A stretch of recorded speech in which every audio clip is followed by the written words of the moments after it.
नमस्कार मित्रांनो, कमळी मालिकेतील पुढील भागांमध्ये आपल्याला असं बघायला मिळणार आहे का अनिका आधीच 30% प्रॉपर्टीची मालक झाल्याने समजताच कामिनीच्या पायाखालची जमीनच सरकते. कारण तिला असं वाटत असतं की अनिका ही प्रॉपर्टी उधळून टाकणार आणि आपल्या हातात काहीच देणार नाही. त्यामुळे कामिनी आता सदानंदकडून 30% नाही तर थेट 50% प्रॉपर्टीची मागणी करते. पण त्यासाठी ती सदानंदला कोणत्या गुपिताने ब्लॅकमेल करणार आहे ते आपल्याला या भागामध्ये बघायला मिळणार आहे. पण त्याआधी जर तुम्ही आमच्या चॅनलला सबस्क्राईब केलं नसेल तर सबस्क्राईब करा आणि व्हिडिओ आवडल्यास लाईक द्यायला विसरू नका. तर आपण पाहतो की सदानंद यांच्या घरामध्ये प्रॉपर्टीच्या कागदपत्रांबद्दल अन्नपूर्णा आणि राजनमध्ये चर्चा सुरू असते. कामिनी आणि रागिनीच्या हातामध्ये एक डॉक्युमेंट येतं आणि दोघीही ते काळजीपूर्वक वाचतात. रागिणीला धक्का बसतो आणि ती म्हणते, म्हणजे सदानंद आणि अन्नपूर्णा यांनी आधीच 30% प्रॉपर्टी अनिकाच्या नावावर केलेली आहे तर. तेव्हा कामिनी काही क्षण शांतच राहते आणि ती पुन्हा डॉक्युमेंट वाचते. तेव्हा तिच्या चेहऱ्यावरचा धक्का हळूहळू रागामध्ये बदलून जातो.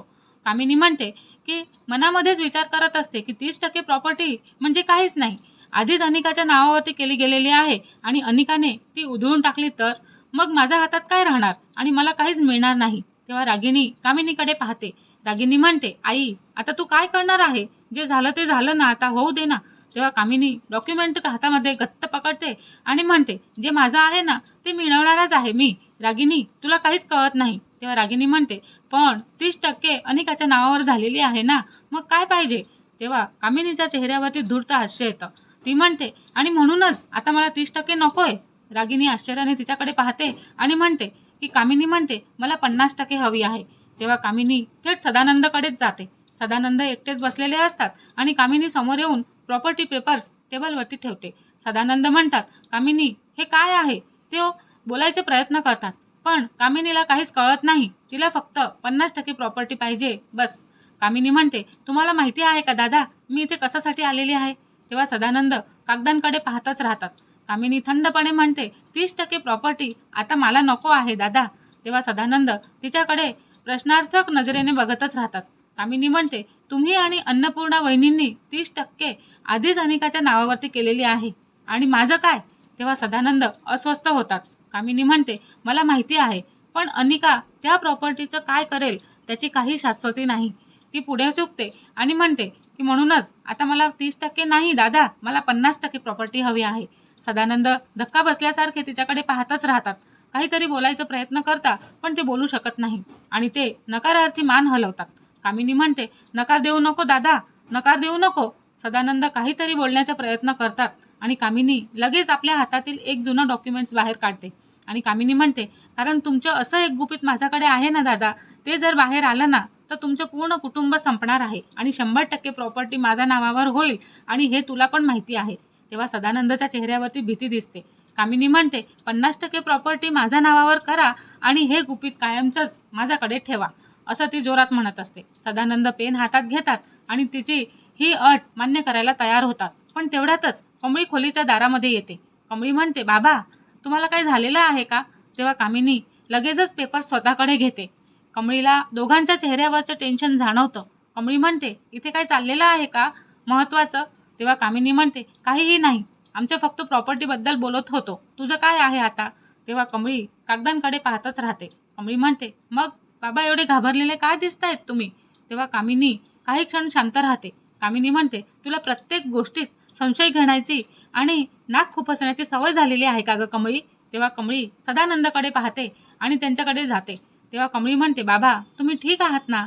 तेव्हा सदानंद तिच्याकडे पाहतात पण काहीच बोलत नाही. कमळीला खात्री पटते का काहीतरी गंभीर इथे चालू आहे. तेव्हा कामिनी तिथून चालली जाते आणि ती गेल्यानंतर कमळी सदानंदांच्या जवळ जाऊन बसते. कमळी म्हणते, बाबा कामिनी तुम्हाला ब्लॅकमेल करते का? तेव्हा सदानंद काही क्षण तिच्याकडे पाहतच राहतात आणि हळूच मान हलवतात.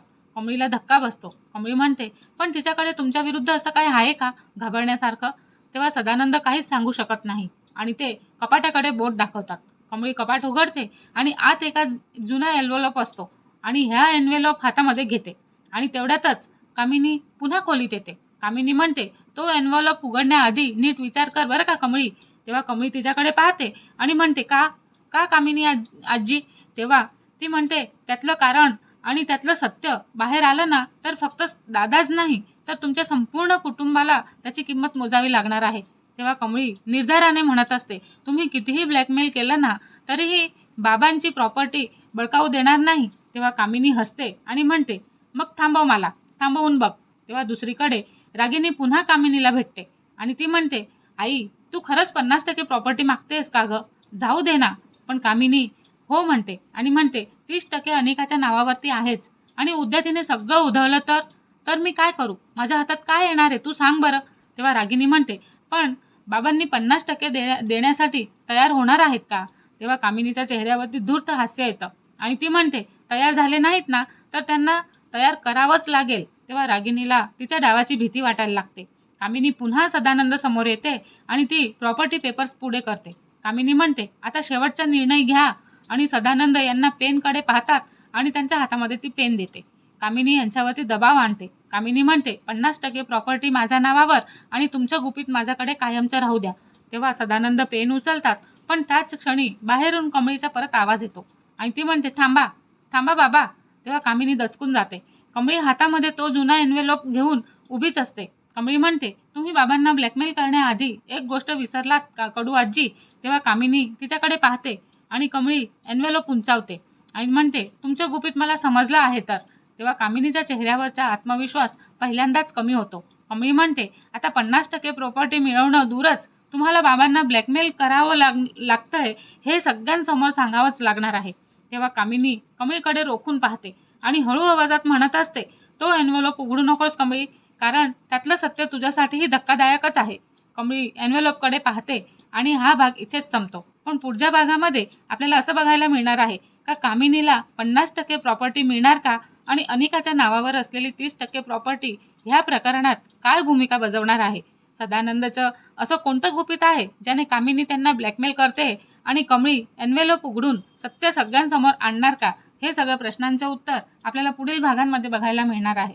पण त्याआधी जर तुम्ही आमच्या चॅनलला सबस्क्राईब केलं नसेल तर सबस्क्राईब करा आणि व्हिडिओ आवडल्यास लाईक द्यायला विसरू नका.